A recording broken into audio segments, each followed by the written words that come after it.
Assalamualaikum warahmatullahi wabarakatuh. Kembali lagi bertemu dengan saya Badriah, pengawas sekolah. Bapak Ibu, pada pertemuan kali ini kita akan membahas bagaimana mengubah catatan rutin kita menjadi rekap implementasi siklus pada komunitas belajar, yang tujuannya tiada lain adalah untuk peningkatan proses dan hasil belajar. Untuk melakukan hal ini, Bapak Ibu, kita harus mulai dari yang sudah biasa kita lakukan. Setelah itu kita ubah sedikit dengan mengikuti siklus yang wajib ada pada komunitas belajar. Mari kita amati dulu apa yang sudah biasa kita lakukan. Berikut ini adalah contoh refleksi yang biasa dilakukan oleh sekolah. Para guru berkumpul, kemudian saling menyampaikan masalah atau fakta-fakta yang diperoleh dari pembelajaran dan hasilnya seperti apa. Berikut masih contoh ya, contoh kedua, refleksi yang dilakukan oleh guru terhadap hasil belajar yang ditemukan. Sebagai contoh saya bacakan nomor 1, Ibu Eka, siswa A kadang tidak mau belajar. Senangnya menggambar di meja dan lantai. Malas untuk memulai belajar, tetapi harus dengan ada rayuan terus-menerus. Nomor 2, Ibu Nenok peserta didik Z-nya belum bisa membaca dengan lancar. Kita lihat di sini, di sebelahnya para guru itu melakukan upaya untuk perbaikan hasil belajar dengan cara menawarkan solusi, yaitu untuk Ibu Eka harus memberikan buku gambar atau kertas putih untuk siap dicoret-coret atau digambari. Kita lihat di sini ada kalimat, tetapi siswa tetap saja tidak mau, tetap saja mencoret-coret meja dengan terus-menerus dengan rayuan guru untuk belajar. Berarti ini ada dua hal yang menumpuk ya, antara solusi dengan hasilnya. Kemudian yang kedua, Bu Nenok setiap hari selalu dibimbing membaca kalimat sederhana dengan dianjurkan kepada orang tua untuk selalu dibimbing belajar membaca di rumah. Baik, di sini perlu ada perbaikan-perbaikan Bapak Ibu atau mengubah sedikit ya, sedikit dari catatan refleksi ini sehingga menjadi bagaimana kita mengimplementasikan komunitas belajar. Baik, kita lihat apa yang menjadi ciri dari komunitas belajar.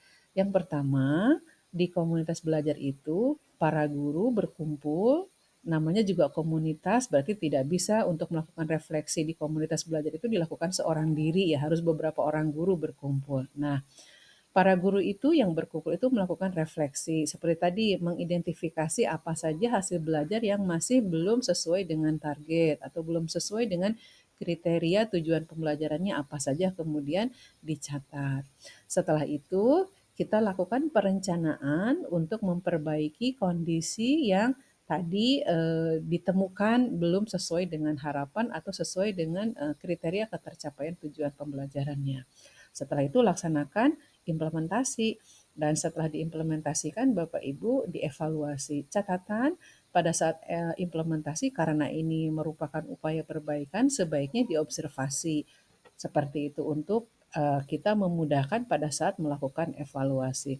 Atau secara rinci seperti ini kalau siklus komunitas belajar. Yang pertama itu tadi ya, sama kita lakukan refleksi awal, yaitu dengan cara kita kumpulkan data-data atau hasil belajar sehingga kita bisa tahu permasalahannya apa, kemudian nanti kita sebagai anggota di komunitas belajar bisa memberikan tawaran-tawaran solusi. Itu di refleksi awal. Kemudian pada saat perencanaan, para guru yang ada pada komunitas tersebut bersama-sama berdiskusi, berkolaborasi untuk memikirkan apa sih yang ingin kita capai selanjutnya, kemudian bagaimana kita bisa mencapainya, kemudian kalau murid tersebut belum mencapai tujuan yang kita inginkan, apa yang harus kita lakukan seperti itu. Itu di bagian perencanaan, tuangkan dalam bentuk rencana pembelajaran. Selanjutnya, hal-hal yang sudah kita rancang tadi, misalnya kita ingin mencapai bahwa muridnya itu semangat untuk memulai belajar seperti itu, atau muridnya bisa memulai membaca seperti itu, maka itu diimplementasikan sesuai dengan tahap hasil diskusi di tahap perencanaan. Setelah diimplementasikan, kemudian dievaluasi. Nah, dari evaluasi itu nanti kita akan kembali lagi ke refleksi awal, karena itu ciri dari komunitas belajar, jadi bolak-balik saja menjadi sebuah siklus. Nah, ini sebagai contoh ya kita lihat bagaimana kita akan mengubah ya, kita akan mengubah tadi catatan yang rutin itu menjadi ke catatan yang menunjukkan bahwa kita mengimplementasikan apa namanya komunitas belajar. Mari kita lihat. Di sini para guru berkumpul untuk mendiskusikan fakta-fakta yang dia temukan di kelasnya masing-masing. Ini saya ambil dua contoh yang tadi ya. Ini namanya refleksi awal. Bagaimana guru berkumpul untuk mendiskusikan hasil belajar. Kemudian di catatan tadi langsung ada solusi seperti ini. Nah, dari solusi ada hal yang dapat kita ubah, yaitu kita loncat dulu ke perencanaan. Jadi solusi-solusi ini uraikan secara spesifik apa yang harus dilakukan sehingga pada kegiatan ini nanti kita bisa observasi, yaitu pada saat implementasi. Kita lihat apakah yang tadi dirancang di bagian perencanaan itu diimplementasikan. Ketika diimplementasikan itu hasilnya seperti apa? Buatkan catatannya seperti itu. Setelah itu kembali lagi para guru berkumpul untuk mengevaluasi. Ingat pada saat melakukan evaluasi kita ini mencoba melihat apa yang interaksi ya, bukan menghakimi guru, tetapi bagaimana kita bisa melihat atau menemukan apa yang sudah terlaksana dengan baik, mana yang masih perlu kita tingkatkan, apa yang perlu kita ubah atau perlu kita tambahkan seperti itu. Nah, sehingga dari hasil evaluasi ini seolah-olah kita melakukan refleksi ulang ya dan kembali lagi masuk ke siklus berikutnya. Jika ternyata masih perlu ada perbaikan, lakukan lagi perencanaan. Nah, perubahannya jadi seperti ini.